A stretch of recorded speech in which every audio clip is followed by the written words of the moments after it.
Amados irmãos, a paz do Senhor, aqui Pastor Gedeon Júnior, e esta é a leitura bíblica diária. A Lamentações capítulo 1, estamos agora lá no versículo 15. Só quero voltar um pouquinho ao versículo 14, porque uma outra imagem também é possível quando você tem o jugo das minhas rebeliões foi amarrado, pela sua mão estão entrelaçadas, e elas subiram sobre o meu pescoço e fez com que minha força se abatesse.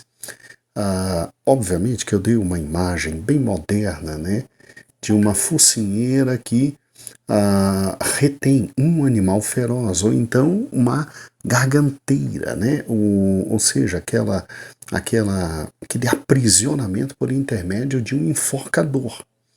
Mas também há uma segunda imagem. Pastor Eber está com certeza trazendo a você nesse exato momento, que é essa imagem desse homem aqui com o jugo nas costas. Essa imagem difícil, terrível. Sim, e é como se os pecados tivessem todos aqui sido colocados e, como diz a própria palavra de Deus, né?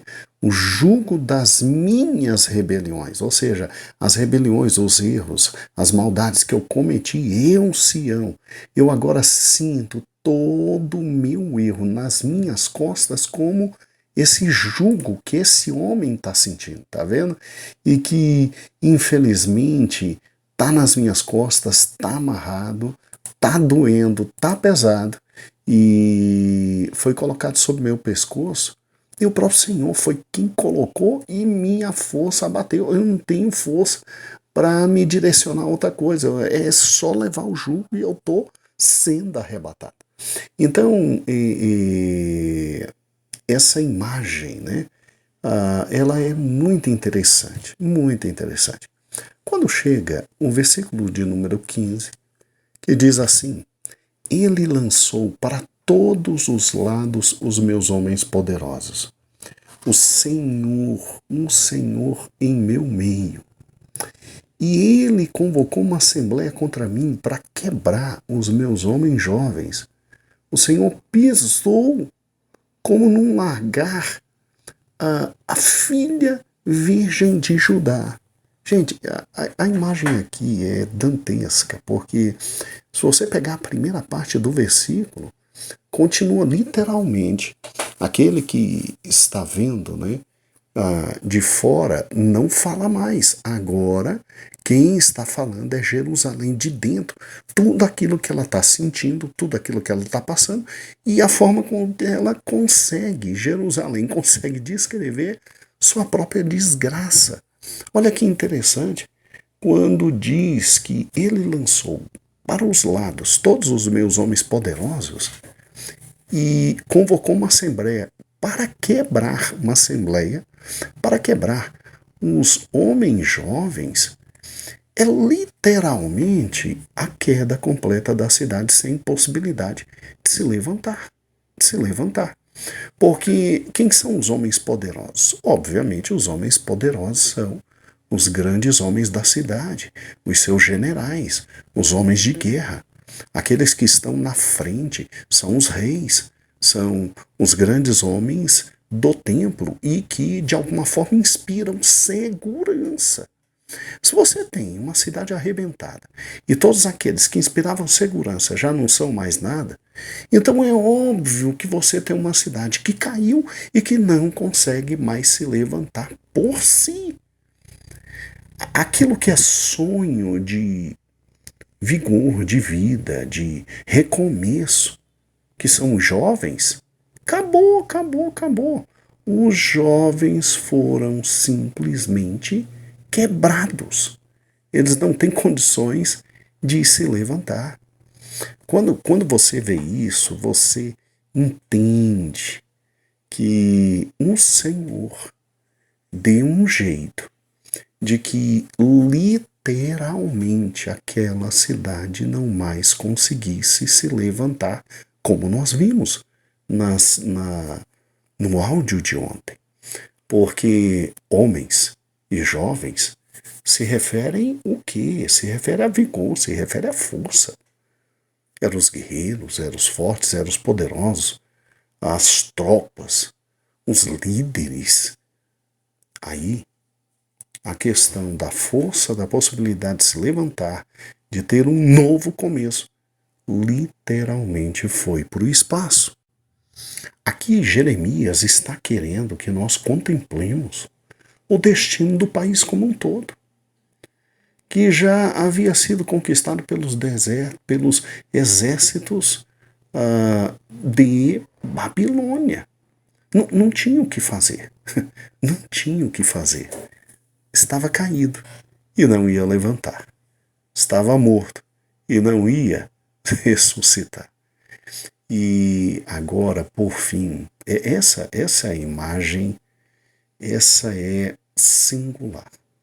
No final do capítulo, no final do versículo 15 diz: o Senhor pisou. O Senhor pisou como num lagar a filha virgem de Judá, ou seja, Jerusalém. Gente, olha que interessante. Você já ouviu falar de lagar, né? Pastor Heber está colocando uma nova imagem e é um local onde se pisa uvas, né? O lagar era um mecanismo essencial para qualquer vinhedo. Naquela época, então, né?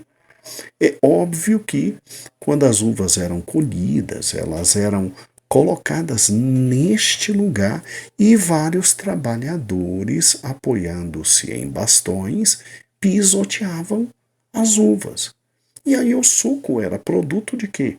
Dessas uvas amassadas que escorriam por um canal até chegar ao local onde seriam acondicionadas. Pisar um lagar, irmãos, é uma imagem para que eu e você entendamos o que? O tamanho da ira do Senhor que veio contra Jerusalém. E quando se pensa em filha de Judá sofrendo isso, se entende exatamente o seguinte, que tinha muito ainda para Jerusalém. Tinha muito para Jerusalém.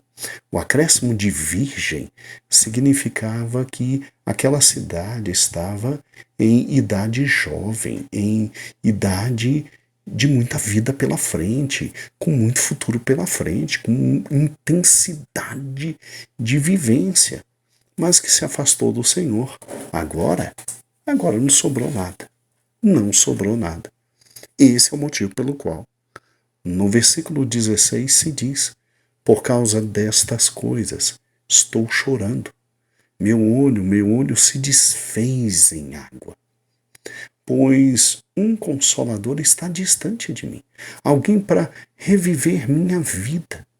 Minhas crianças se tornaram desoladas porque o inimigo prevaleceu.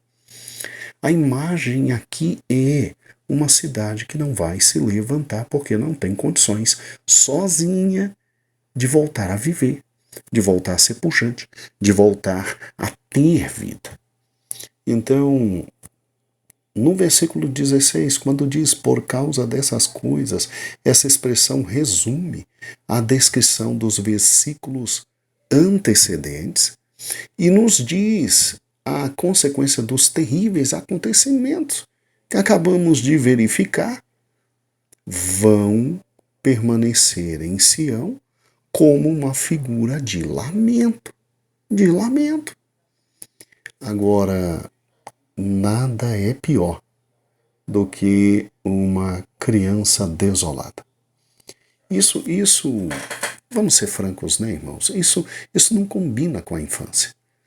Infância combina com alegria, infância combina com felicidade, infância combina com música, infância combina com correria, infância combina com sorriso, infância combina com gritaria de felicidade. Quem tem filhos que são bem tratados, normalmente essas crianças são muito felizes, extremamente felizes. Agora, ver uma criança trancada num canto, fechada, em lamento e etc. Pode ficar tranquilo que algo muito errado existe. E quando no final do versículo 16 diz que minhas crianças se tornaram desoladas, porque o inimigo prevaleceu, significa que as crianças, elas tiveram, aquelas que ainda estavam vivas na cidade, elas tiveram noção exata do que aconteceu. É muito interessante porque você pode enganar seu filho, contar uma outra história, dizer um outro detalhe. Tem um filme que é muito interessante, eu assisti. Ele, se você puder assistir, será muito interessante. O nome dele é A Vida é Bela. Pegou o nome? A Vida é Bela.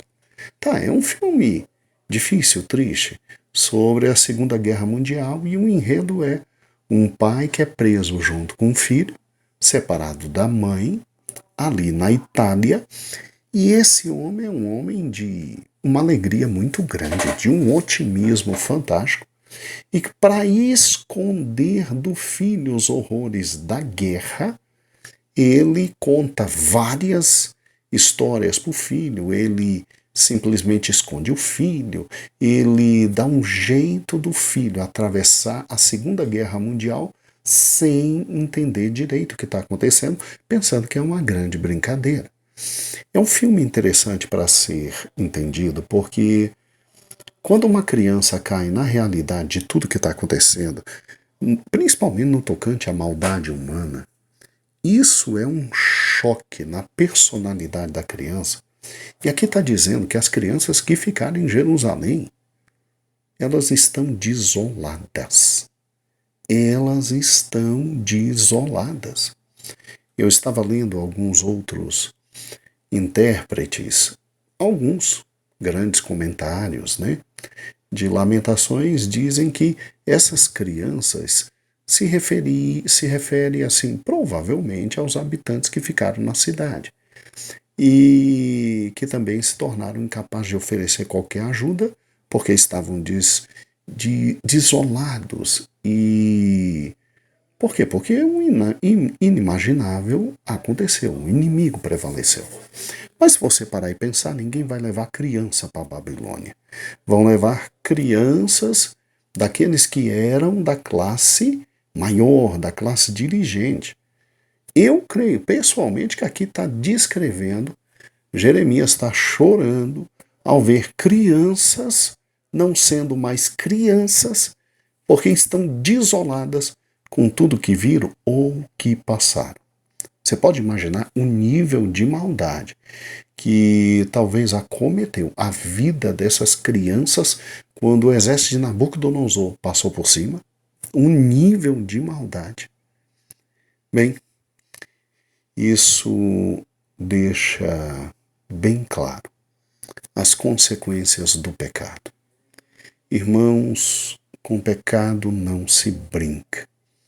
Com pecado não se brinca. Às vezes a gente pensa que pode levar a vida como está levando, viver como está vivendo, porque está demorando a mão do Senhor pesar. Mas, irmãos, quando a mão do Senhor pesa, quando a mão do Senhor pesa, ela vem de forma terrível, terrível, terrível, e a gente sabe perfeitamente onde a gente errou, por que errou, quando errou e a forma que errou.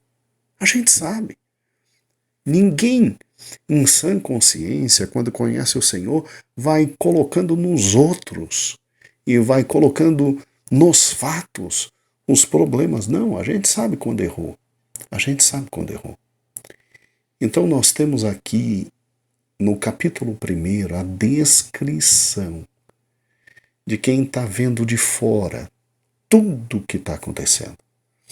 E a descrição feita em primeiro lugar por um terceiro, depois pela própria Jerusalém, descrevendo os fatos. E isso é importante porque para a gente começar a vencer no dia mau e no momento mau, é necessário ter uma visão correta de todas as coisas. Se afastar um pouco, fechar um pouco os sentimentos, olhar de forma muito objetiva e ver o que realmente aconteceu. Porque é discernindo o que aconteceu é que a gente pode tomar passos posteriores. Mas aqui é difícil. Aqui Jeremias vê tudo o que aconteceu, transforma em poesia para que doa menos. Mas a conclusão do capítulo 1 é: caiu, foi esmagado, e só se levanta se Deus tiver misericórdia. Se Deus tiver misericórdia. Amados irmãos, como é triste, né? Como é doloroso. Não é à toa que no versículo no versículo 17, você tem uma tristeza esmagadora que toma conta da cidade. Olha o que diz o versículo 17. Sião estendeu suas mãos, mas não há ninguém que a console. O Senhor ordenou a respeito de Jacó que seus vizinhos sejam seus inimigos, e Jerusalém se tornou coisa imunda entre eles. Olha que cena, né? Olha que cena. A cena de mãos estendidas e nenhum consolo, irmãos. Sião estendeu as mãos num gesto lamentoso, implorando por um olhar de misericórdia, por uma palavra de compaixão. Por uma palavra de compaixão. Mas, infelizmente, ninguém, absolutamente ninguém existe que a console. Nem quem passa e que vê o seu sofrimento, e nem que está dentro dela sofrendo, porque o de fora se nega a consolar, e o de dentro está tão arrebentado, que não a consegue consolar. E é terrível, né? É terrível pensar nisso. E se você parar e pensar, Jerusalém não precisava ter passado por isso. Jerusalém não tinha que ter caído em 586, tal como Samaria caiu em 723, quase 200 anos antes. Deveria ter aprendido com o povo do norte. Deveria ter escutado aqueles que desceram do norte, correndo, vindo para Jerusalém. Mas nem Samaria, nem Jerusalém, nenhum dos dois reinos foi poupado da penalidade. Por quê? Porque brincaram com a palavra do Senhor. Brincaram com a palavra do Senhor. É uma pena, né? É uma pena que as coisas tinham chegado a esse ponto.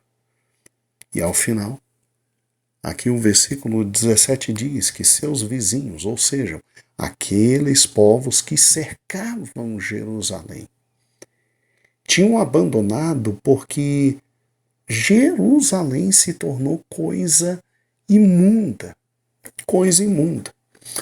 Não tem como entender isso hoje, no tempo de hoje, com a mente de hoje. Você tem que voltar à época em que foi escrito. Coisa imunda derivava de quê? Derivava do livro de Levítico, que separava as coisas puras das coisas impuras, as coisas santas das imundas. Então, olha que interessante, Jerusalém tinha se misturado com o pecado de tal forma que ela, que era a cidade sagrada, se tornou absolutamente suja, imunda. E agora os seus vizinhos a tratavam como alguém que, por exemplo, na época tinha que ser mantido à distância para não contaminar os outros. Então, na época, por exemplo, vou lhe dar exemplos.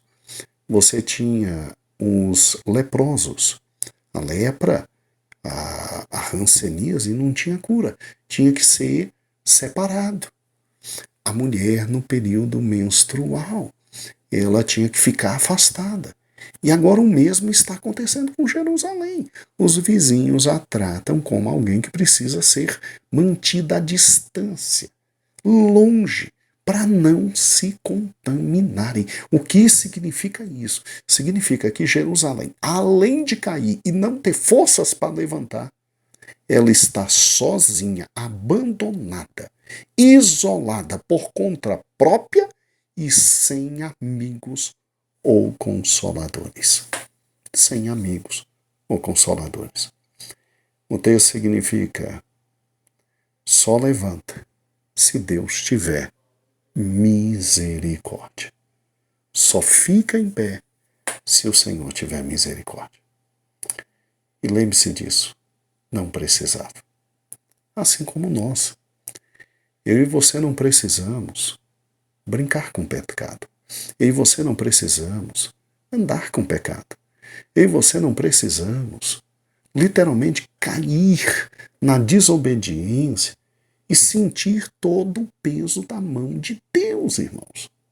A gente sim tem o poder de dizer não ao pecado, tem o poder de dizer não à maldade, tem o poder de dizer não ao erro. A gente pode viver, irmãos, viver sem passar pelo que o pecado pode promover. Então, se a gente pode viver, vamos viver. E lembre-se, quem dá vida é Cristo, porque Ele veio para nos dar vida e vida em abundância. Ok, um grande abraço. Amanhã nós continuaremos e, se o Senhor permitir, terminaremos o capítulo 1 de Lamentações. Para todos um grande beijo, eu agradeço a Deus a felicidade de ter estado com você e agradeço à minha pastora presidente a honra de poder ministrar e ao ministério a grande consideração e grande confiança. Um beijo, a paz do Senhor, que o Senhor te abençoe grandemente nesse dia. A paz do Senhor.